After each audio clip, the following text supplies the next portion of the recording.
Anchorless Nation, we got a pretty timely debate on the podcast today. Coinbase versus Robinhood, two competitor companies that are going head-to-head into the crypto world. Coinbase, of course, the incumbent, the established crypto native company, but Robinhood coming right into crypto with pretty big announcements right on the heels of this, this podcast. Maybe to kind of just set the table before I introduce our two contestants here. We got Robinhood with the ticker HOOD at $81 billion at the time of recording. It is up 135% year to date.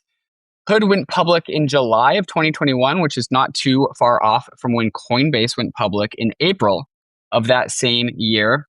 Coinbase, compared to Robinhood's $81 billion, is currently coming in at $85 billion, and it is up just 30% year to date.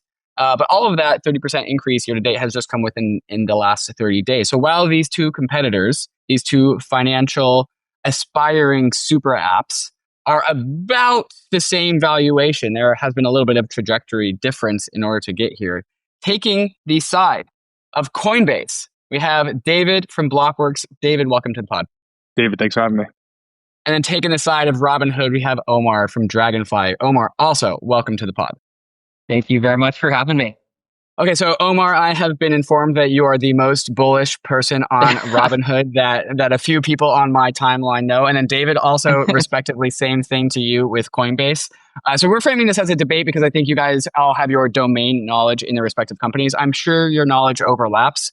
We're not counting points here. We're not actually trying to go for a winner. We're trying to build a productive conversation. So we, as myself, because I'm curious about this answer, but then also the listeners as well, can kind of just get a download on the nature of these two businesses, because I think who wins or how they win, or really just what the future lies for both of these companies, will shape what our industry looks like. Like I said, just 2 days ago, Robinhood announced their layer 2. They launched tokenized stocks, and really for the first time, putting pressure on Coinbase, at least, preliminarily, in order to kind of shape what the future of crypto can look like.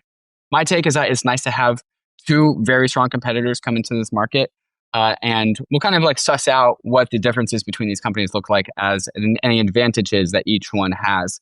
David, I want to throw it to you first. We'll start with Coinbase. Maybe you could just start us off by giving us a sort of like lay of the land of the Coinbase company. If you popped open the hood and you looked at where Coinbase makes its money, where the coin valuation comes from, and future drivers, just kind of give us the 101 download that we need to start off with in order to understand Coinbase as a business. Yeah, for sure. So Coinbase has been around for at least this point, like 13 plus years. Obviously, it started out as like a Bitcoin fiat on-ramp in the United States. And, over the past few years, as it's evolved to a full stack, I would say on-chain brokerage with various financial services, really the premier US-based exchange in the United States. And obviously it's expanding globally today with Coinbase International, Coinbase Derivatives. Today, the business generates a majority of its revenue from transaction revenue or transaction fees or trading fees on its Coinbase platform, on its Coinbase exchange. But it increasingly has leaned into subscriptions and services through Coinbase One, and also stablecoin rewards with its partnership through Circle, which is like the second largest stablecoin in the on-chain economy today. Coinbase has done a really good job, I think, in the depths of the bear last cycle of diversifying its revenue stream. It was heavily weighted towards trading volume and trading fees in general. So, in bear markets like we've seen in this very cyclical industry, it can have peak to troughs of like 80% revenue declines. But I think it's done a very good job as of the past few years through its USDC partnership of, I'd say increasing the floor of how much revenue it can generate throughout bear and bull cycles. But now it's taking on a new life. It is not just the premier exchange in the United States. It does not just have its relationship with Circle. It is now becoming, I would say, like a full stack infrastructure provider for moving the entire world economy on chain. Over the past year or so, they've launched wallet as a service. They've launched more recently over the past 2-3 weeks during their product announcement. They launched crypto as a service and Coinbase Business. What I see Coinbase today becoming is instead of just a front end or like a thin front end for the economy coming on chain, it's now becoming like the back end. It's more trying to become like the AWS. They will not win the distribution game compared to TradFi incumbents or even a Robinhood coming on chain. What they're trying to be is a B2B platform, is where I think the company is going forward looking to offer services to help other players come on chain. And they already have like pretty mainstream adoption as custody providers for major ETFs. And they already have over 200 institutions leveraging its crypto as a service platform to tap into Coinbase's backend infrastructure to offer digital asset services to their customer base. Omar, before we get into that same kind of prompt with Robinhood, what comes to mind when you're listening to David give his kind of like lay of the land for Coinbase? He talked about not really actually going toe-to-toe with distribution. He talked about kind of being a back end. What stood out to you? Yeah, I think from all of David's comments and everything I know about the company, I think what they have managed to do, so much to his point, is build a best-in-class crypto infrastructure platform that offers a fully end-to-end service for retail customers and institutions. And like, if that is the framework for the business, I think it is a great point to leverage all of their institutional know-how and all of their tech that they've built into this next leg of growth for the company, which is going to look materially different than it has the last 10 years. And so I think he encapsulated it really well. And I think they come from a really strong place with a lot of things and a lot of pieces of the puzzle already in place. And now it's just like, what does that go to market look like over the next 10, 15 years? From the crypto side of things, Coinbase has always had the golden goose of distribution inside of crypto. And I'm hearing both of you kind of agree that Coinbase is going to keep its, retail trading base. It's going to keep its like front end on ramps. That's how I get my money into crypto when I need to do that. But it sounds like you guys are both aligned in the nature that Coinbase is going to refocus itself towards less distribution and more towards just kind of, back-end logic, business management, services towards companies, services towards corporations, and kind of being like the on-chain service provider to whatever that means in a variety of different contexts for the pre-existing institutions out there. Would you guys agree with that kind of encapsulation? What would you change? David, I'll throw it to you. Yeah, I would directionally agree. I think they're going to try to walk and chew gum at the same time. Like, I think they're still going to try to grow their distribution. They already made a buy for launching tokenized stocks. I believe I saw something like a couple weeks ago talking to CFTC or the SEC about getting that legalized in the US. I think they're going to try to grow their distribution platform or grow their distribution as like a centralized exchange and like a brokerage or an on-chain brokerage firm. I do think, though, that the revenue composition of the business forward-looking, though, is largely going to come from this back-end infrastructure service that they're going to provide for businesses. But I think I'd be bearish if they didn't continue to try to grow their distribution. I just think that it might be an uphill battle compared to the likes of Robinhood or the JP Morgans, Bank of Americas of the world that are inevitably going to come on chain. Maybe you could shine a little bit more light on that part of the business, David. What does that look like, that B2B service? What are some of the products there? What can you say about the margins? What can you say about the growth? What can you say about really just the aspirations that Coinbase has in that sector? Yeah, I think it's very early still to know what the margins are going to look like. They just launched crypto as a service 2-3 weeks ago, or at least publicly announced it. But they came with 200 plus institutions that are using it. What's crypto as a service? What is that? Yeah, so they're going to be offering the ability for fintechs and like financial institutions to offer digital asset trading, custody services, and maybe potential other financial services that they're already messing around with. Let's say like the Morpho integration with taking out mortgages or taking out loans through Morpho in the back end. TBD on exactly what that looks like, but at a high level, they're going to be offering digital asset custody trading solutions. So what I imagine is Coinbase is like the back end exchange, and then JP Morgan wants to offer digital asset trading for their customers, or Morgan Stanley does. And what you don't know is like you're trading and you're buying and selling or even custodying your Bitcoin or ETH, whatever asset on Morgan Stanley or on that front end. But in the back end, it's actually Coinbase's exchange infrastructure, custody infrastructure, even payments infrastructure. So they launched Coinbase Business, which I think is more of like a mom and pop or proof of sale or POS offering for merchants. They obviously launched their announcement with Shopify. One of the more interesting things that I think that they launched 2 weeks ago that I think was under discussed is I think it's called the Coinbase Commerce Protocol. Effectively, what it is, it's like a generalized payment solution that's launched on Base. And getting into the more technical details of it, it actually looks like it has the opportunity to disintermediate Visa and MasterCard, where it's going to allow large big box retailers, the Amazons, Walmarts of the world that have these huge ecosystems to effectively become their own Coinbase, their own credit card issuer. And they're going to be able to tailor their own logic to know how their user base is going to be allowed to use chargebacks or different reward systems for users that are inside their economy or their ecosystem. But TLDR, it's still very early to know exactly what this looks like. But I think that they have the distribution with businesses, the brand, and also the know-how to know where they need to grow their business lines as an infrastructure player. Omar, I'm seeing you nod your head. What did you like about that? What did you agree with? Give us a little bit more color. I think it was all very well said. And I would say just going back to one of the earlier parts with respect to, is it purely going to be an institutional platform? I think to some of the stuff that David spoke about, they're still very much leaning into Base as the ecosystem for retail going forward. I do not think that's going away anytime soon. I think they fully intend on building that out based on everything that they've said, all the product launches that they have planned, all the protocols and things that they're incubating over there. It is certainly a big part of their business going forward. And then the other thing I would add is on the stablecoin front, USDC distribution is something that is obviously bootstrapped with Coinbase Commerce, what David just talked about. But getting USDC into the pockets of a number of people around the world, leveraging Base, leveraging the Coinbase wallet, all of these different pieces of infrastructure that they've built over time is a big part of their strategy as well. And I think similar to what David said earlier, it's not truly going to be transaction revenue as the primary monetization vector for the business over time. There will be this B2B component.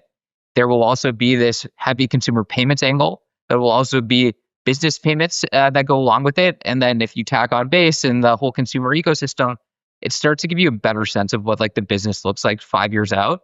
And then the last piece I would add would be they're still trying to integrate the whole on-chain economy into the Coinbase platform as well. And you see that with the DEX integrations that they have or that they're working on to integrate all the range of DEX tokens. And I think their view is just to make everything that you can trade on-chain tradable on Coinbase, the platform. And that's what the business ends up looking like in addition to all the B2B stuff over time. The last thing that's kind of the call option on Coinbase is also Coinbase Ventures, right? They're one of the largest VC firms in the entire industry. That's very much not discussed today. And we already see how well Circle did when it IPO'd. The industry or Wall Street clearly wants crypto equity exposure. I have to imagine a lot of their VC portfolio is based in tokens, but I'm sure a good amount of it is also in crypto companies that plan on IPOing in the future. So there's a world where that VC book that other competitors don't have is worth a lot of money over the next 5 to 10 years. Yeah, I guess it's hard to ask you to give a valuation on what is fundamentally a VC portfolio. It's really you can't really do that. But if you had to do that to compare that to Coinbase's revenue, how do you compare apples to oranges here if we're trying to compare sizes? Yeah, I mean, I wouldn't know. I actually, I don't know, Omar. You might be more versed in that subject, but no. To your point, there hasn't been enough disclosure around the size of their holdings and what they're marked at to really have a good sense. We all have a good idea on the names that are in there, but we have no idea the amount of money, and so it's really hard. We don't know how much they raised. My understanding was that it's all balance sheet capital, but I don't know if there's any external LPs. I'm not sure. So. I don't believe there is, but I don't think they've ever been publicly disclosed. Okay, so it's a true dark horse. So maybe we could just fairly guess somewhere in $100 million of total investment into this thing. I think we're just kind of blindly throwing darts here. It seems maybe around there. And then, in the optimistic scenario, you get a 10x, 15x, 20x over the longest of terms. It starts to come in at $1 to $2 billion. These are just my rough napkin maths. Maybe Omar, you would disagree. But if it's a $1 or $2 billion valuation, I don't think that's moving the needle too much on what is currently an $85 billion valuation on coin stock. That's my logic. Omar, check me on that. Yeah, no, I think that sounds like reasonable. I'm sure if we dug around the financials, we could see like what they have it booked at on in like some of the disclosure there. So, but off the top of my head, saying that it's between like worth $1 to $5 billion, somewhere in that wheelhouse, depending. That's probably high, to be quite honest. Like probably skews closer to $1 billion, but yeah, I mean, sounds reasonable. Yeah, unclear to me, to be honest. So I'm not sure. We'll treat that as a cherry on top. Let me go back to kind of the back end infrastructure angle, and then we'll turn to Omar to lead the Robinhood section. It sounds to me that like Coinbase is packaging up their strategy is to package up their software, package up their exchange, package up their, I don't know if this is right, but USDC on Base as a Visa competitor, along with some of that logic, and really start duplicating some of the efforts that they have already made building Coinbase in the first place, and then allowing Fidelity to like slot that right into the back end of their brokerage, or really any sort of entity who's like, oh, crypto's real. We now need to serve crypto to our clients. Do we need to build an exchange, or can we just like hook in some, I don't know, SDK? I don't know if that's the right technical term, but just like allow some sort of integration of what is effectively the Coinbase backend, but it's whitelisted for Fidelity customers or TD Ameritrade customers.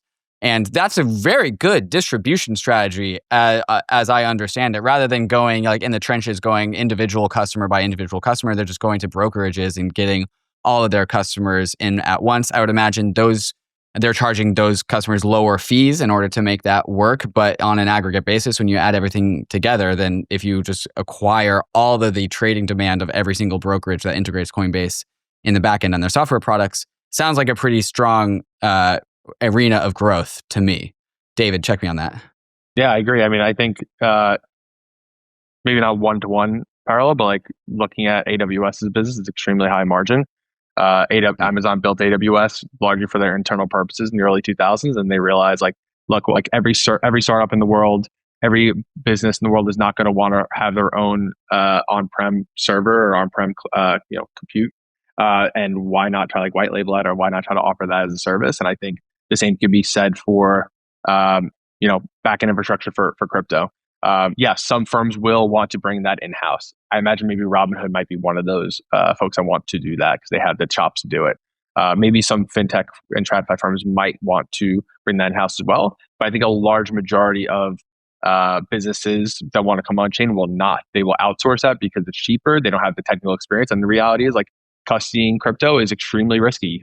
Even the largest centralized exchanges in the world have gotten hacked before, a la Bybit and other centralized exchanges and other major protocols before. Coinbase has proven that they have a trusted and secure brand, secure security as a crypto business that's been operating for 12, 13 plus years. And they know what the friction points are because they have themselves been moving more on chain as a business over the past decade. And I think they know exactly what the innate pain points are to offer a really nice package service to other companies in the future. So I have to imagine long term it's going to be a very high margin business. But yeah, I think it's akin to AWS, maybe not exact parallels, but that's how I have my mental framework for. So Coinbase to me, the thesis for Coinbase, if I can sum it up in one sentence, is the entire world moving on chain. It is the pure play of the on-chain economy growing.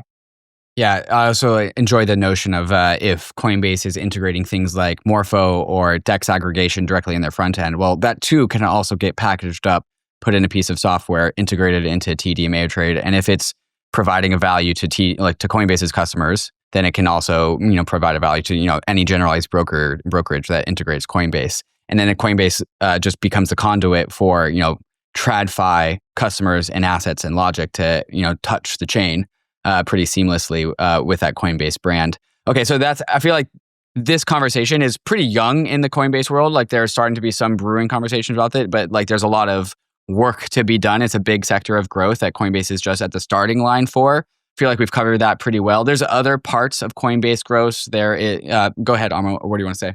No, the only thing I would add to the Coinbase infrastructure play is like similar to what we discussed, there's always this option, which is like buy versus build. And a lot of the time, companies don't want to build this stuff internally because they don't have the expertise. You end up having to hire, you end up having to go outside the organization, bring the talent in-house, and then ultimately you end up trying to build a product. You have to test that product. And that's like a whole time lag, especially when crypto is relatively time sensitive today. But and so a lot of companies do want to outsource this and use an infrastructure provider. That being said, I think one of the big challenges for Coinbase with this play, and not to push back on it, but I do think that there is an inherent tension between Coinbase's retail business and this exchange infrastructure as a service business. Because ultimately, the profits that they do make from the exchange as a business, exchange as a service business, end up going back to funding their operations, which then they use to fund incentives to then try and bring customers into the retail side of their business and get them onto Base and the whole range of transaction activity. And so, some potential customers of Coinbase or even Kraken's institutional offering, they definitely think twice, I would say, about who they're going to give their business to. And we've kind of seen some of the infrastructure providers, whether it's on the staking side or the custody side, go and pitch directly as opposed to getting the bundle from an exchange itself, who they're going to compete with for those same customers.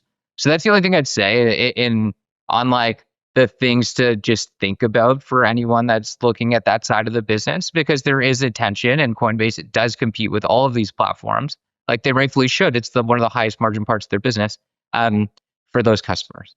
UNISWAP is your gateway to a more efficient DeFi experience. With UNISWAP, swapping and bridging across 13 chains is simple, fast, and cost-effective, helping you move value wherever, whenever. Thanks to deep liquidity on the UNISWAP protocol, you'll enjoy minimal price impact on every trade. And now UNISWAP v4 takes it even further. Swappers benefit from gas savings on multi-hop swaps and ETH trading pairs, while liquidity providers can create new pools at 99% lower costs. The best part, you don't have to do anything extra. Each trade is automatically routed through UNISWAP X, V2, V3, and V4, so you get the most efficient swap without even thinking about it. Whether you're swapping, sending, on-ramping, off-ramping, or bridging, UNISWAP's web app and wallet gives you the tools to unlock DeFi's full potential on Ethereum, Base, Arbitrum, UNICHAIN, and more. Use UNISWAP's web app and wallet for a more efficient way to use DeFi. Binance is the world's #1 crypto exchange. Over 275 million users already trust their world-class security. Binance makes starting crypto as simple as it should be, whether it's learning about crypto on Binance Academy or browsing hundreds of assets and viewing your newly created portfolio in a clear, easy-to-track dashboard. Binance helps you go at your own pace. For hardcore traders, Binance Pro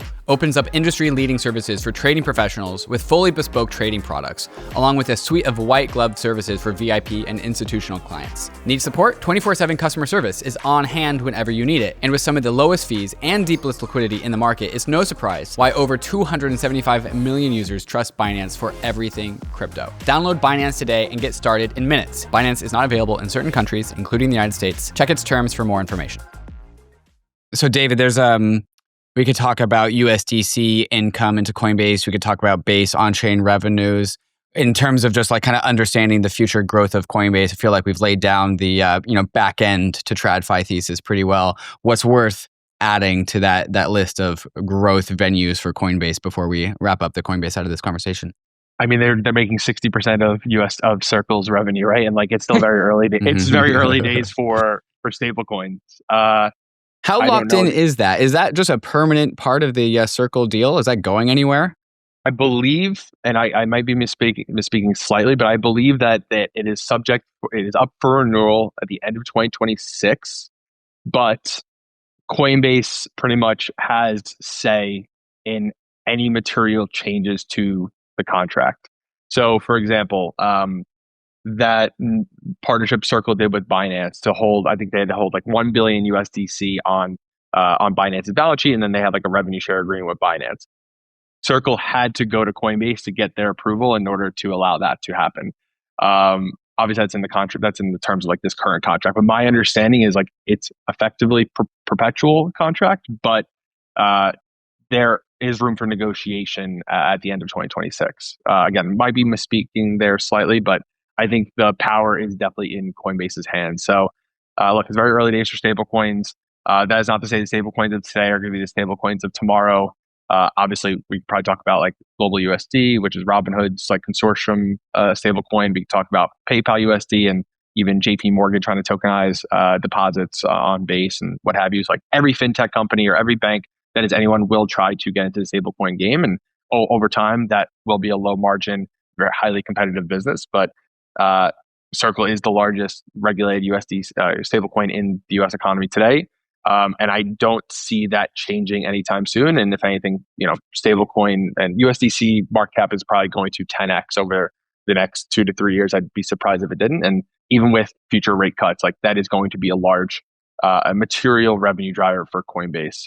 So that's also, I think, like a major thing that I think everyone has already baked into, maybe not to the valuation today, but everyone's already cognizant of that revenue share agreement. And it just like it's a really stable, I think, income stream for them to continue to, build out Base, build out their trading infrastructure, build out their Coinbase, their crypto as a service offering. As I understand it, Circle pays the operating expenses after Coinbase takes their 50% cut. So like Coinbase feels like they got a really sweet deal, taking a lot of it's all profit for Coinbase, and they don't have to pay for any of the employees or anything else. That's my understanding. Is that correct? I believe that's correct. I mean, they max extracted on that one for sure. Yeah. Like the rough calculation is Coinbase gets all of the interest income of USDC held on their platform, and then it's a 50-50 split on the rest. Like on the rest, and they get 100% of everything that's on their platform and 50% of the rest. That is a sweet deal. Yeah, that's like the rough calculation. There's nuances to like where USDC is held, and Circle has a portion that they retain on their own, but it's relatively small. But that's the mental model for how to think about it. And it was funny because at one point Circle had flipped Coinbase last week, which is kind of counterintuitive when one company makes more off a product than the other does. Right. That is. But I don't think we've ever seen that before. Right. David, there's base revenue from transaction fees. Coinbase is a Bitcoin custodian. Any last subjects that are worth touching on for sources of future Coinbase revenue? Yeah, I mean, I think there's so many different revenue streams that are non-material today that will, I think will be in the future. Base revenue, obviously, being one of them. But I think if the listeners today were going to take away something, I think it's there's still they have a high stable revenue stream come from stablecoin rewards with their partnership with Circle. They make a material amount of their revenue from trading fees. I don't see those two changing for the foreseeable future. But there's all these other things, largely their infrastructure as a service offering for, the on-chain economy growing or bringing on fintechs and traditional banks into the on-chain economy. Like that, I think is going to be just a more material portion of their revenue over the next 3 to 5 years. And I think will over time become the majority of their revenue, if my thesis is correct. So that's a yes. But yeah, there's a bunch of other service lines that are not staking rewards, right? Like they're the largest institutional staker in the entire industry at this point. I couldn't even tell you how many tens of billions of dollars they have under their management. But as I really understand all of this revenue sources, it doesn't seem that competitive with Robinhood. It seems pretty differentiated as a product line. Now I think we can kind of extrapolate into the future and be like, eventually these two giants will butt up against each other. As it stands today, it feels like the product lines and where they get their revenue are pretty at harmony, at peace with each other, and not actually going toe to toe. That's my understanding. Omar, check me on that take. Yeah, no, you're right. But I'm happy to go into it when we talk about Robinhood. Yeah, let's do it. Yeah, so give us that same kind of lay of the land. What's the current state of Robinhood? Where do they get their money from? And then we'll touch on vehicles for growth. Yeah, maybe just going back in time to kick it off. Sure. So Robinhood was founded at a similar point in time to Coinbase back in 2013. And it was founded by Vlad Tenev and Baju Bhatt. And they both had met at Stanford. And initially, they were working on HFT software that they were selling to institutions. Over time, that ended up pivoting. And they ended up building a retail-first platform. And they had two key insights that had driven a lot of their decision-making at that time. They were of the view that the world was going to be mobile and that retail users didn't want to pay fees. And that was the core premise of the business at the time, which was we are going to build a really slick, intuitive user interface that people can use to trade on their phones. They can get all of the relevant information and they don't need to pay fees. and the world's youngest generation, which is like a big part of the Robinhood story, this is going to be the way they live. Everything will be mobile first and native, and that is what they want to do. And so the Robinhood story started back then, and over time, it has just been a compounding growth story in terms of users. And so, like, if you rewind the clock a little bit, if you go back to like 2017, they had 2 million users. If you go up to like 2020, they had 12.5 million funded accounts. And then if you go to today, it's a business that has like 26 million users. And for context, the US population is roughly 340 million people. And so they're just like under 10% of the US. But it has been like a story that has been built on the back of like, what does the next generation of investing products look like? And that's the way they started, and that's the way they've built their business over time. And as Robinhood today, so the way to think about it is there's $256 billion of assets on the platform across these 26 million roughly funded accounts, which means there's roughly $10,000 balance per account on the platform, is like a very simple way to think about it. The platform itself does like $3 billion of revenue. And the bulk of that, so like half of it, comes from transaction-based revenue. And then the vast majority of the rest comes from interest income. Now, like interest income isn't to be construed the exact same way as it is with USDC, but it tends to be the large chunk of that is margin-based interest. Then there's some cash sweep. There's a range of other interest products, but largely Robinhood operates off of a trading fee-based model, which they, similar to Coinbase, are trying to diversify over time. And I think for the listeners that aren't that familiar with the story, the big thing that they did to have no trading fees directly was a concept called payment for order flow. And what payment for order flow is market makers will pay you for price insensitive flow effectively, which is I'm a retail order. I put in order to buy 1 Bitcoin. They give me a quote and they will pay me for that quote. They'll go execute it and they'll execute it across a range of different venues. And there tends to be a spread in there, which is why they're paying you for that flow. And Robinhood gets a portion of that. Robinhood gets what they are paid for that flow. And so like that's kind of how the business model works, which is payment for order flow. And that's how they make their revenue. So unlike Coinbase, which is direct fee, that it gets executed on the back end, it's just slightly different, but there's still a revenue model associated with it. And so that's like roughly what like the business looks like today. And if you were to just like kind of break out, okay, like of their transaction based revenues, like where does crypto fit into this whole piece of the pie? Today, half of their business effectively is options with, if you look back to 2024, it's like 760 million, I think is the number. And then if you look at crypto's $630 million roughly. And then if you look at traditional equities, just like buying NVIDIA or SpaceX or Tesla, that's 177 million. And so like that's the way to kind of think about the business. Historically, crypto has been like relatively small. Like if you go back to 2019, I believe they made like $10 million off of crypto. And so like the crypto story has been a relatively new in the broader Robinhood story vector for growth. And it's been something that they've leaned into really, really heavily in recent years. But the Robinhood story for most people out there has been one of traditional financial products. And I think like that's probably the easiest way to think about Robinhood's revenues and broad business today. But there's like a huge other component, which is like part of my like whole thesis on the business, which I'm happy to get into, but I'll just like pause there and we can talk about whatever.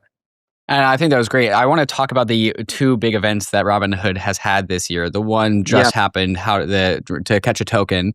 That was a crypto event. And then maybe 3 months ago, they did more of a traditional finance event where they introduced Robinhood Banking, the Robinhood credit card. So that's kind of like their more TradFi, not crypto, but retail forward, retail banking, and trying to looks like become a full stack financial company. I'm guessing if we're going to talk about venues for growth in Robinhood, they're going to come from these two announcements, which is like very convenient that we have these two like announcements to talk about. So I'll throw it back to you and give us your broad thesis, and then we'll go into those individual announcements. Yeah. So like my thesis on it is Robinhood is building the multi-generational financial super app for our generation. And they were brilliant in the sense that they went after the youngest cohort of customers with their initial product back in 2013. And if you just think about it, 10 years ago or 12 years ago, all of us were much younger. And, we probably had a lot less money and we were probably starting out our careers. And they went right after this cohort of customers that was young, didn't want to pay fees, but was on their phone. And over the last 12 years, they've managed to grow with them. And at the same time, they've added cohorts sequentially of younger and younger and younger customers. And if you look at the population of Robinhood's customer base, 75% is under the age of 44, roughly. And so you have this platform that skews really young, that's really active on their phones, and that trades a lot. And what does this generation want to do? They want to do everything off their phones. I don't want to go into a bank branch. I don't want to go deposit checks at the teller. I don't want to go to an ATM to pull out cash. I want to literally do everything from my phone. And so Vlad, what he's trying to build is stage one of Robinhood was I'm going to build this great active trading platform, which they continue to do and we can talk about. But the next arc for Robinhood is the all-in-one super app for your everyday needs. And similar to what David mentioned earlier, it's this is where Robinhood Gold comes in. And for people that aren't familiar, that's their subscription program. And through Robinhood Gold, and they have a Robinhood Gold card, what this allows you to do is use Robinhood for your day-to-day spending. And that comes with a 3% cash back, which can be redeemed in the app. It allows you to get matches on retirement accounts. It allows you to get a cash sweep in your Robinhood account. It allows you to have margin interest production fees, all kinds of different benefits that they are enveloping into a full stack financial services platform that covers your day-to-day needs. And so whether you want to spend day-to-day at Chipotle, whether you want to deposit money in the bank, which you'll be able to do over time through their bank partners, whether you want to trade equities like Tesla or Nvidia or what have you, you can do that directly on the platform. Whether you want to buy crypto, you can do that directly through the platform as well. If you want to punt on options, you can do that. Now they've obviously integrated contract markets. And so if you want to have Robinhood prediction market offerings, you can do that directly through Robinhood as well. And so you can kind of see the whole Robinhood story, which is I'm going to grow with this cohort of customers. They're going to get richer and wealthier over time. And I'm going to sandwich them with the full range of financial products so that they don't need to go anywhere else. They can use me for literally everything. And I think that is the part of the product or the part of the business that I'm the most bullish on, because I see it with everyone my age. I see it with people younger me, and even some of the people that are older. It's just everyone wants consolidation. I don't want to use a credit card from Amex. I don't want to bank with Chase. I don't want to do all of these things across all of these different places and have 10 different accounts. I want everything to be mobile first and tailored and optimized to the way I conduct my day-to-day life with extremely limited friction. And Robinhood is certainly going in that direction. And I think when you think about the crypto part of the business, that's where it fits in. It's our generation is younger. We recognize the importance of crypto, how big of a role it's going to play in society. And it's a great way for them to continue to sandwich these users with the full stack of financial service offerings. But I will pause there. I've gone on for a little bit, but we can talk about anything.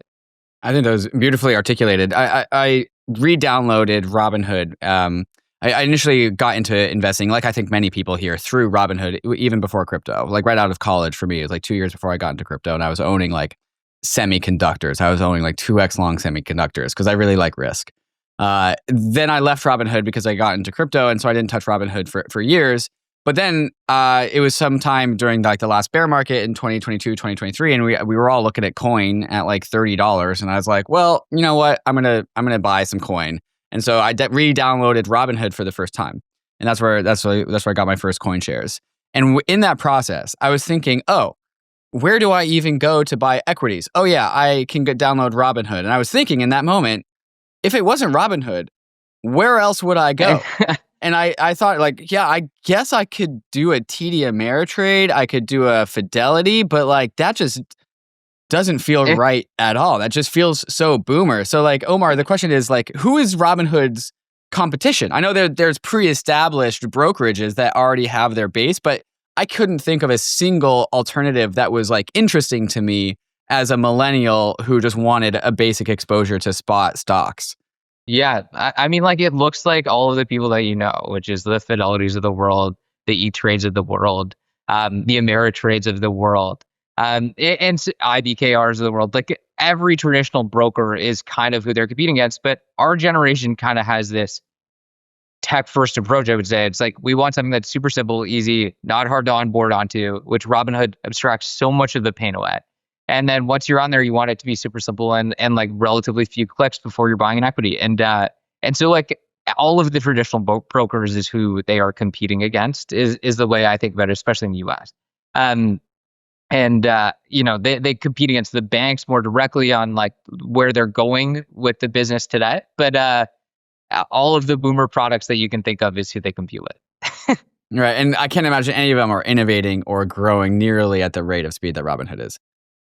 Yeah, this plays into the other into David's thesis, which is the exchange infrastructure as a service play on Coinbase, which is like everyone recognizes what's going on, and they're like, okay, I need to provide these customers with the full range of financial services offerings. Crypto is certainly one of them, and so like, how do I get that into my platform so I don't lose them to Robinhood? And you know, it's exactly the reason we've seen Robinhood's accounts grow from 2 million in 2017 to 26 million today.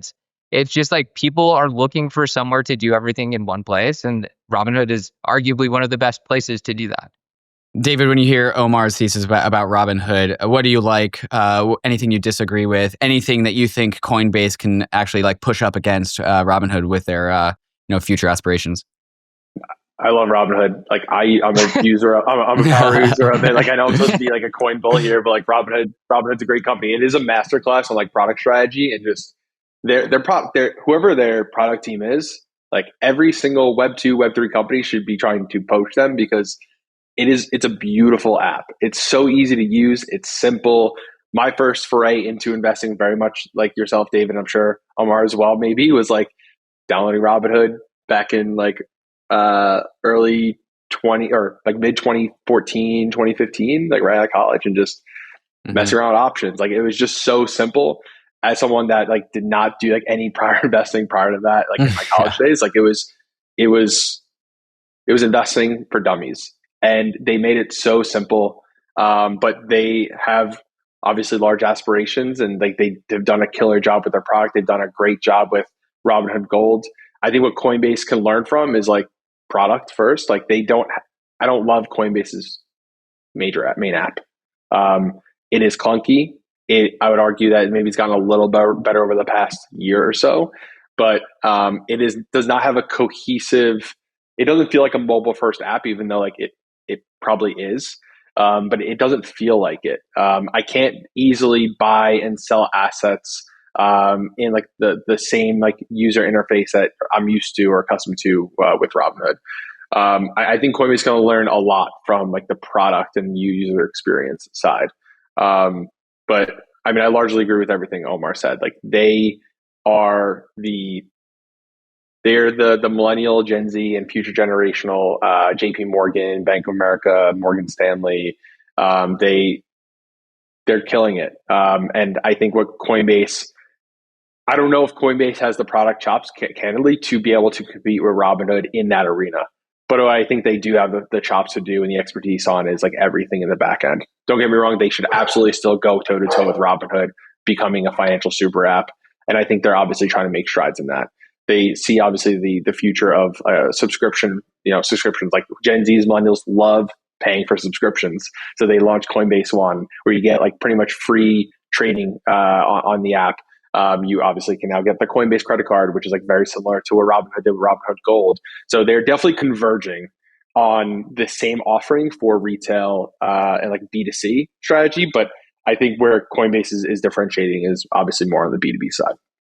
Yeah, maybe just like one of the things I want to add for like the listeners is on the Robinhood side, in 21, there was like an existential crisis for the business. And I'm sure many people that are listening probably remember it, but the whole GameStop saga. And I think one of the things, and to draw a parallel back to crypto maybe, is the Maple and Oilers stories of this year, which have been like two incredible comeback stories. Robinhood just had like its own version of that in 2021. People hated Robinhood. And if you went on to Wall Street Bets on Reddit and you went and like checked out any of the comments, people were seething at Vlad. They despised it. And I think there is certainly something to be said for the businesses that can survive existential crises, rebuild, and come back stronger than ever, and at the same time have their customers be some of their loudest supporters and sources of referrals. And like, if we look back in the history of time, I do think like Robinhood's 21 crash will be looked back at as one of the defining moments in its history, which is like it survived what could have been like the end of the business, and it came back stronger than ever with a reinvigorated product strategy that changed the arc of like what this business is going to look like for the next 10, 15 years. And so I think it's like worth noting that, just because like resilient management teams as an indicator for good businesses, you don't necessarily see that too often. And so I think it's worth just noting. Yeah, I'd actually like to learn a little bit more about that, because to this day, Robinhood's brand still has echoes of that GameStop event. Like when I posted the recent interview with Vlad I had like you get reply guys on Twitter of all shapes and sizes, so there shouldn't be any sort of particular surprise to anyone. But like somebody was like, oh, Vlad's corrupt because they yoinked the sell button on GameStop. And so, there's some leftover notes left from that PR crisis back in 2021. Now that we have like 4 years of hindsight behind us, I don't really know the true details of what happened. The accusation towards Robinhood was that they yoinked the sell button because the guy from Citadel called them up, and it was like, hey, or no, it was the buy button. They yoinked the buy button because the guy from Citadel called them up, and it was corruption. And then there was like a rebuttal from Robinhood that I don't really remember the nuances, but there was like a seemingly just like perfectly valid explanation for this that no one really wanted to hear. That's my understanding. I think listeners are about probably where I am. Omar, do you have any more clarity about like what happened and if like Robinhood was like vindicated or not, or maybe there was corruption? I don't really know the details. What can you say? Yeah, you're pushing the limits of my recall, but I would say that my understanding still is, with all of the GameStop volatility, Robinhood had to come up with tens of billions of dollars, if I'm not mistaken, to post with the DTCC, if I'm not mistaken. Right. And like they did not have access to that amount of money at the time. And so what they ultimately end up having to do was just restrict trading. And it was largely a function of the regulators requiring them to post capital as opposed to anything like nefarious on their end. And obviously, like that impacted retail the most. And a lot of people that were bidding on the run up didn't have the ability to sell the stock because of like these crazy capital requirements that Robinhood had to come up with. And so it just turned into a PR nightmare, which ultimately ended up being like, oh, Robinhood is going after me. And their hands were tied and there wasn't really anything they could do. I think the messaging could have been much better and they could have been much clearer at the time if I'm recalling everything perfectly. But it was a function of capital requirements as opposed to anything nefarious. Right. Yeah, that's my loose understanding as well. One thing I want to touch on, because this will start to bring up some pretty good comparing and contrasting between Robinhood and Coinbase, is Robinhood's announced banking platform that is coming, I think, in like Q3 or Q4 of this year. They are just announcing the fact that they can become a bank. And so retail customers can just deposit money in the Robinhood banking platform, which you would think has a very thin wall between their brokerage equity stock platform. Something that Coinbase does not have, because Coinbase still has banking partners that it needs to bank with. Robinhood itself is a bank. What kind of advantages does Robinhood being a bank give Robinhood over Coinbase, or is that not really much of one? My understanding is that they're not actually going to become a bank. They're going to use banking partners. I could be mistaken, but like even if you look at their credit card, they're using Coastal. Like if they become a bank, there's just a lot. First off, it takes a lot of time, and second, there's a lot more regulation from a capital perspective. Now you have various amounts of capital that you have to post across different tiers to maintain your status with the OCC and all of the different bank regulators that there are in the US. And so Robinhood doesn't want to do that, but they want to become a financial technology company. And I'm sure at some point down the road, they will arguably try and become a bank.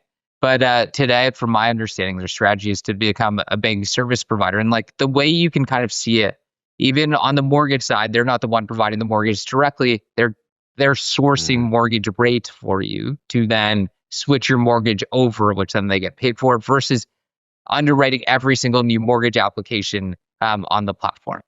Okay, so they're still more operating as a portal. They're a front end for a different bank that they are just managing for users. Okay, that makes more sense. In the Wild West of DeFi, stability and innovation are everything, which is why you should check out FRAX Finance, the protocol revolutionizing stablecoins, DeFi, and rollups. The core of FRAX Finance is FRAX USD, which is backed by BlackRock's institutional BITTLE fund. FRAX designed FRAX USD for best-in-class yields across DeFi, T-bills, and carry trade returns all in one. Just head to frax.com, then stake it to earn some of the best yields in DeFi. Want even more? Bridge your FRAX USD over to the Fractal Layer 2 for the same yield plus Fractal points, and explore Fractal's diverse Layer 2 ecosystem with protocols like Curve, Convex, and more, all rewarding early adopters. FRAX isn't just a protocol, it's a digital nation, powered by the FXS token and governed by its global community. Acquire FXS through frax.com or your go-to DEX, stake it, and help shape FRAX Nation's future. Ready to join the forefront of DeFi? Visit frax.com now to start earning with FRAX USD and staked FRAX USD. And for Bankless listeners, you can use frax.com/r/bankless when bridging to Fractal for exclusive Fractal perks and boosted rewards. Imagine if your checking account and DeFi wallet finally spoke the same language. That's MANTLE Banking, an all-in-one fiat and crypto account. It lets you save, spend, and invest all from one dashboard. Swipe for coffee, stake EMI for yield, or even use virtual cards for payments through Apple Pay. So it feels Web 2 simple, yet stays Web 3 sovereign. For allocators, meet MANTLE Index 4, the S&P 500 of crypto. A tokenized, institutional-grade fund seeded with $400 million from the MANTLE Treasury and balanced across Bitcoin, Ether, Sol, and yield-enhanced stables. One asset, broad exposure, pure DeFi composability. The momentum is real. METH vaults, FBTC bridges, and a $2.4 billion community treasury are all powering the next phase of on-chain finance. MANTLE brings real-world access, yield, and utility to digital assets. Ready for the next era of on-chain finance that actually belongs in 2025? Explore MANTLE at mantle.xyz or follow mantle_official. MANTLE, bridging TradFi and DeFi so you don't have to. Let's get into some of the things that are definitely running up head to head. So Robinhood just announced the Robinhood chain. They also announced tokenized stocks, which I think is one of the more exciting things that we've seen in crypto, perhaps since the Bitcoin ETF. I can't really think of another thing that was more exciting, more new for crypto since that.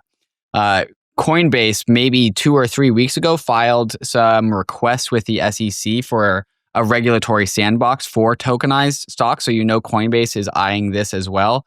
Robinhood, I mean, it's just an announcement, but you can kind of see Robinhood beating Coinbase to the punch in tokenized stocks. And then also the tokenized private equities like SpaceX and OpenAI, I think is extremely exciting to people. Only available for EU citizens because of compliance. But nonetheless, you are now seeing Robinhood chain being announced, which of course goes up toe-to-toe against Base.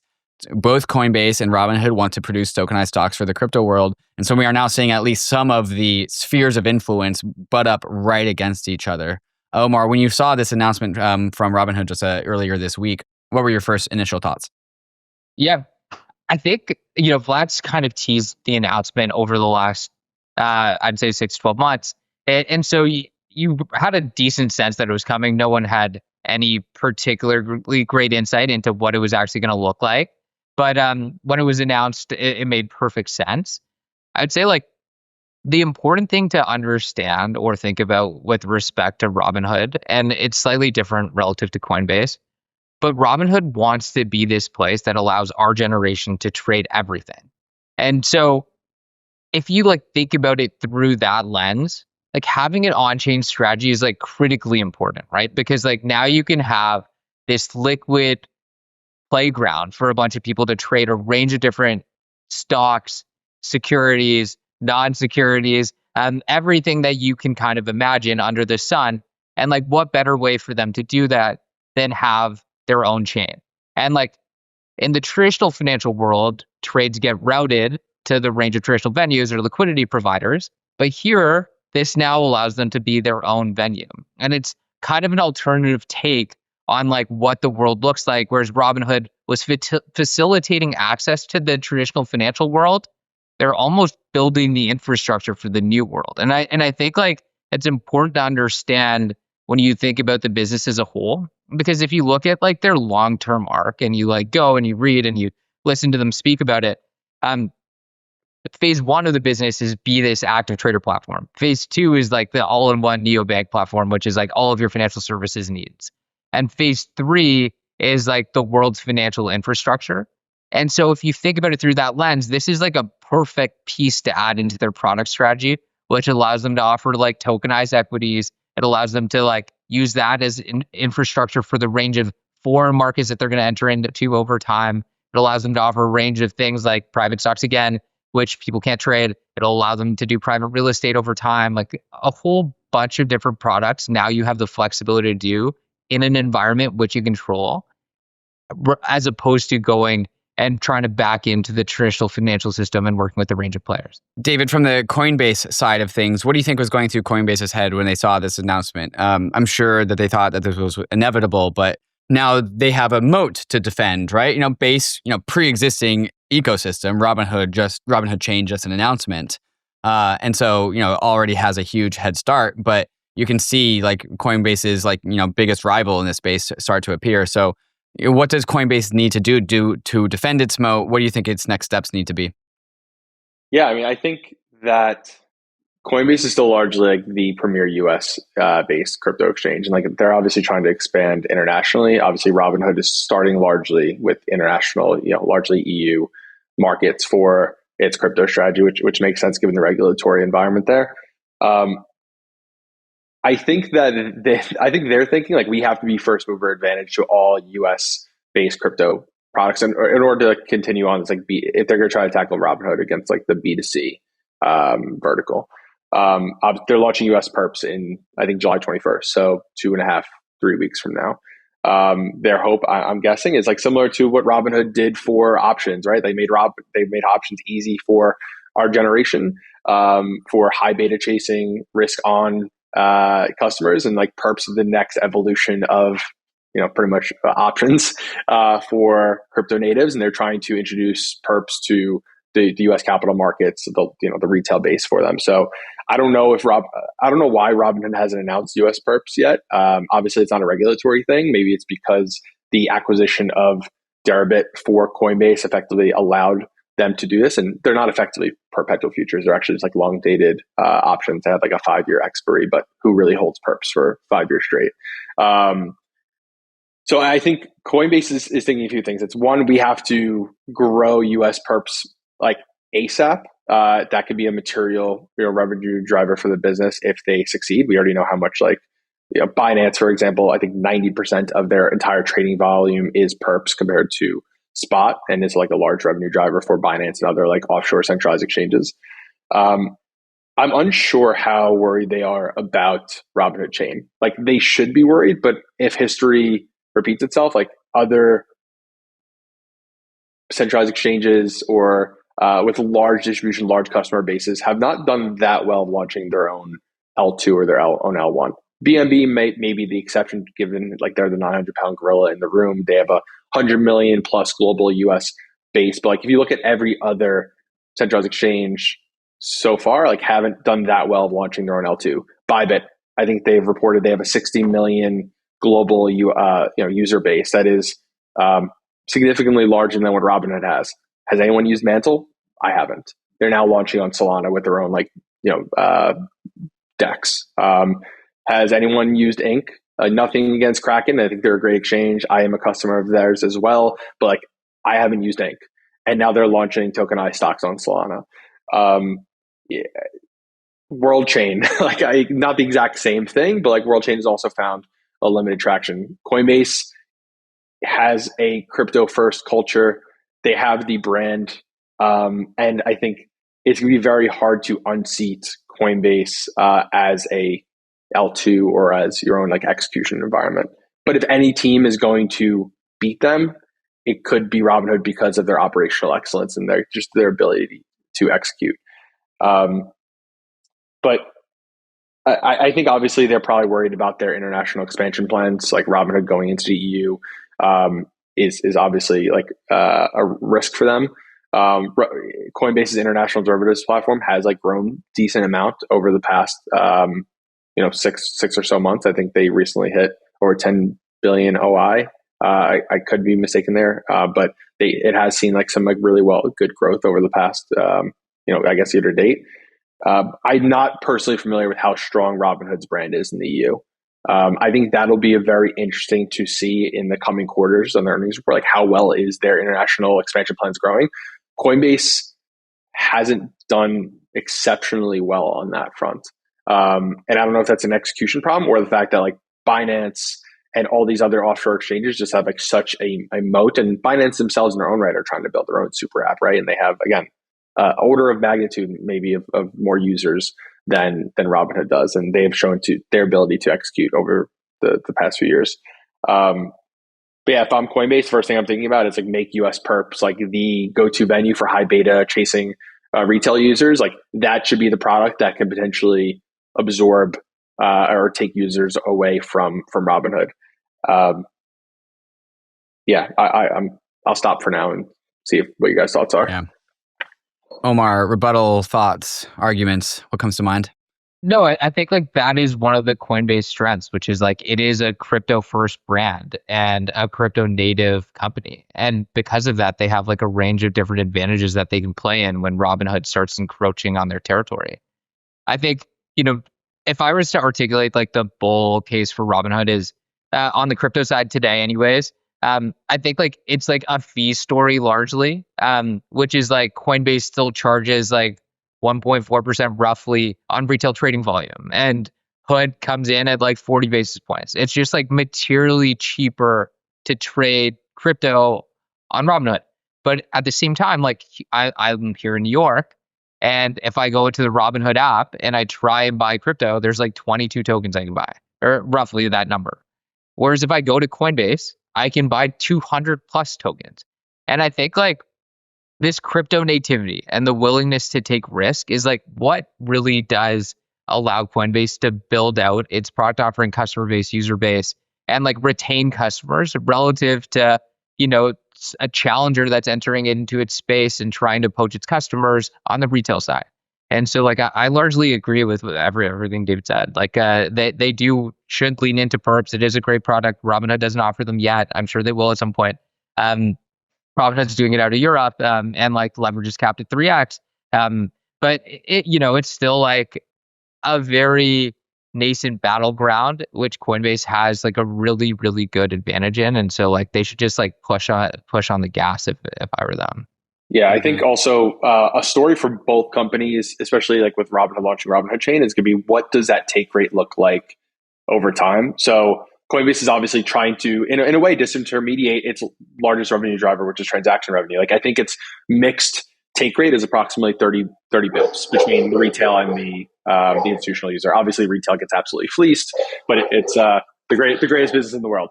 But that's what. But if you look at Base, right, and they're obviously they're going to be enshrining, I guess, all the assets launched on Base onto their front end on the Coinbase main app, and eventually go after other assets on other ecosystems. The take rate. So if you look at like Base's DEX volumes as a function of its sequencer revenue, it's an order magnitude less. So they have a 30 bips take rate on centralized exchange front end. Base gets approximately a 3 bips take rate. And I think their thinking is we're going to, move more on chain, the lower take rate. No other centralized exchange or no other traditional financial company can compete with us if we can offer a 3 bips take rate. But they're going to take like maybe the Solana approach, which is like low fees, high throughput equals more REV, more revenue, whatever you want to call it. And I'm curious to see what Robinhood's transaction revenue is going to be as more of its trading does move on chain. Is it going to be a similar take rate? Probably. Another thing that I think about when I think about Robinhood's business is you called out earlier, Omar, which is payment for order flow. The EU has banned payment for order flow as of the end of 2026. So what does that revenue model look like in the EU? And obviously US, it's still legal today. Will it be legal tomorrow? Probably. We have probably like a more progressive regulatory environment in that sense. But it will be interesting to see like how well Robinhood does in international waters. Again, I don't know what the brand is internationally.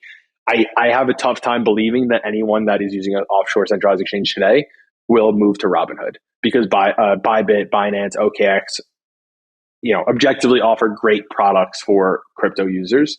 But again, Robinhood is a behemoth and like really does have really strong execution and operational excellence. So maybe they can take users from those players. Yeah, the only thing I'd add to this is like on the Robinhood side, if you like listen to Vlad talk about Robinhood chain, I think one of the things that he said recently is like he's going to focus on having an active developer ecosystem, and so like that's Robinhood very much coming into Coinbase's territory, and like obviously Jesse's done a great job, and like they have really built out that ecosystem. And so like there are going to be challenges for Robinhood as they like move on chain. And I know I'm the Robinhood bull here. I'm not trying to give too much of a bear case, but it will be a challenge for the business. And like they have 10 different business lines that roughly do $100 million plus each. And so like they have a lot of shovels in the fire and lots of things that they are trying to do to build out that business across a range of vectors, and going to beat Coinbase at its own game is really, really hard. And so, there are things to like keep in mind and be careful of and just watch out for as Robinhood expands to this on-chain ecosystem. I'm sure a lot of people will build there, to be honest, just given the captive user base that Robinhood will funnel. But at the same time, it's like if they have prided themselves on building great products, and like they have to continue doing that. And I bet you Robinhood's developers that launch on Robinhood chain are going to be using Coinbase developer platform to build their app. Yeah, that's funny. Yeah, that's funny. Guys, I've learned a lot so far in this conversation. So really, really, I'm glad you guys were able to come on and shed some of your knowledge. As we kind of wrap this up here, let's go back to the very beginning where I talked about the current valuations. Hood, the ticker is Hood, $81 billion, Coin, $85 billion. So again, roughly neck and neck as it kind of stands today. Omar, when it comes to future Hood aspirations, I know I can't ask you to ever predict the future of the market. We have macro there we have to be concerned about, but obviously you're bullish Hood. Like what kind of numbers are you looking for? Are you looking for, a 50% gain? Are you looking for a 500% gain? What kind of timelines are you thinking about? Just shed some light about your future imaginations for where this could go. Yeah, I haven't sold any Hood and I've held it for a while. And I think that the one aspect to this story that we like didn't talk about, which is like really important to think about when you look at Hood's valuation, is there is like our parents' generation and our grandparents that unfortunately aren't going to be with us forever. And like the way Robinhood is building their business is to very much be the primary recipient of like this generational wealth transfer. And if you like look at a range of different forecasts, like the numbers look something like $10 trillion over the next decade plus. And so like, if you were to just like truly think about what happens in that bear scenario where someone that you love or in your family passes away, where does that money flow? Does it end up sitting on like the traditional platforms that your parents are using? Does it end up coming to what you're using? And I think like I have a quite constructive view on that, which is I think Robinhood's going to be one of the primary beneficiaries, especially if I do my banking, my payments, and all my investing.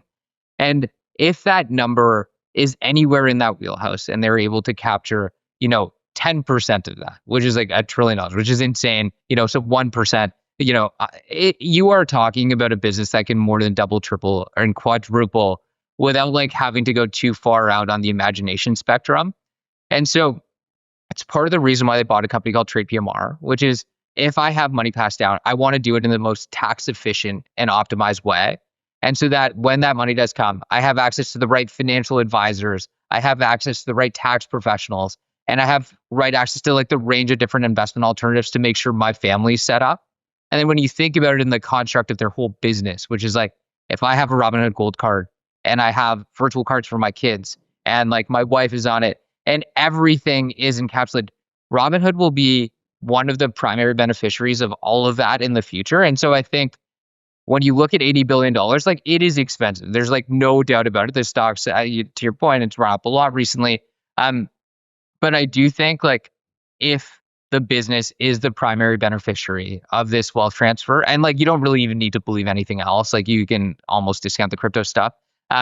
It's a business that should be worth a few $100 billion over the coming decade. And like, I think it's probably underselling it relative to the opportunity set globally and the financial infrastructure globally and the range of different ways they can monetize. Like today, it's $150 million or $150 ARPU per user. And so like, I think they're, I'm not going to like put on a specific price target on it, but I do think it's expensive relative to the business today, but it's not expensive relative to what it can potentially grow into. And so like for that reason, I continue to be bullish. And I like am a big fan of Vlad and everything he has done. And I feel like it sits at the perfect intersection of changing technology, just global societal trends with populations, and the way we interact with technology. And so I love it for all of those reasons. They've done a great job. And so I think, even if the valuation does seem expensive today, if you look at it on a reasonable time horizon, they can more than grow into that and exceed it by a large margin. I definitely really enjoy that thesis because this is also one of the same theses that make me bullish about crypto. This is something that the crypto industry has chanted as like when that wealth does come down from the boomers and the Gen X's down into the millennials and Zoomers, those generations are going to buy assets that they relate to, which is Bitcoin and crypto assets, Ether. And so I've heard that same thesis, Omar, but I've also heard it in the crypto context too, which definitely benefits Coinbase in a similar fashion. Maybe Robinhood has a bigger net, and I could totally take that argument. But nonetheless, like I think that's generally bullish for crypto assets, which I'm going to take that same argument and give it a +1 to the Coinbase side as well. Nice. David, I want to throw the same kind of question to you. Again, $85 billion Coinbase is where it currently sits. Again, I don't want to pin you down to any sort of time frames, but give me a similar kind of like ending thesis to Coinbase and its future aspirations. Yeah, I mean, I said something to Omar, I would say yesterday or the day before. I think the target for both these companies is higher on a longer time frame. The near-term target is Bank of America, 300 billion plus market cap. The long-term target is overtaking JP Morgan, 800 billion plus. I think both of them can do that in a decade, potentially by the end of this decade, depending on how large the shift is in terms of global wealth transfer from demographics, and also a technology shift from off-chain to on-chain. So I think Robinhood is the demographic wealth transfer play.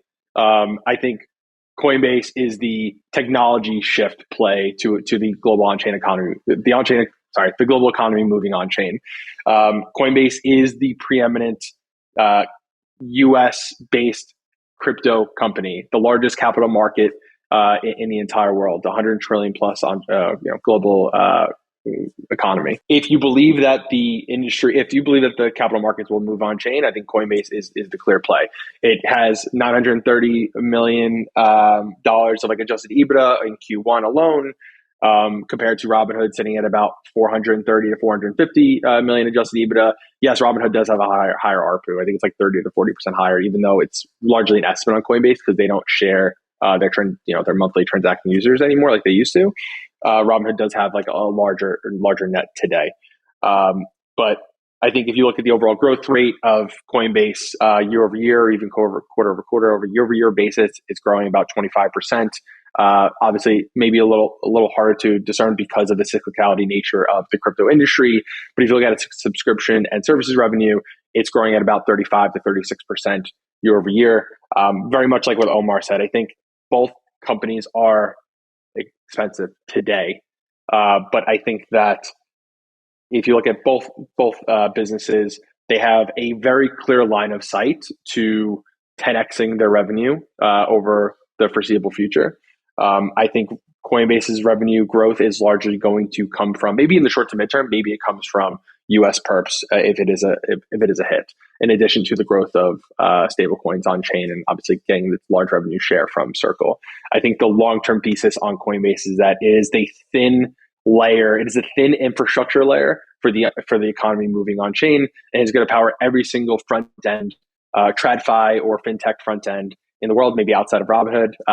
But every single developer that is building in the on-chain economy is going to be using some tool set that is developed through Coinbase, and they're going to figure out a really intricate or a really elegant way to monetize that and have a high margin, high growth business for years to come.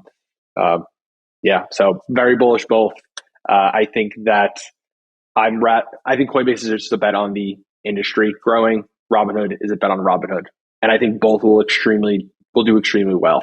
Well, I mean, I went into this episode thinking like it's going to be coin versus hood, but I think it's as we wrap this up, it's going to be coin and hood. I don't really see why they actually need to be there. They are doing very similar things, but in pretty different lanes that definitely do touch in certain arenas. But overall, I think it's just a story of two new companies bringing the world of finance into modernity in their own particular ways, in ways that are very necessary and meaningfully differentiated. And so this was a great discussion, guys. And I think my big takeaway is going to be coin and hood in the future.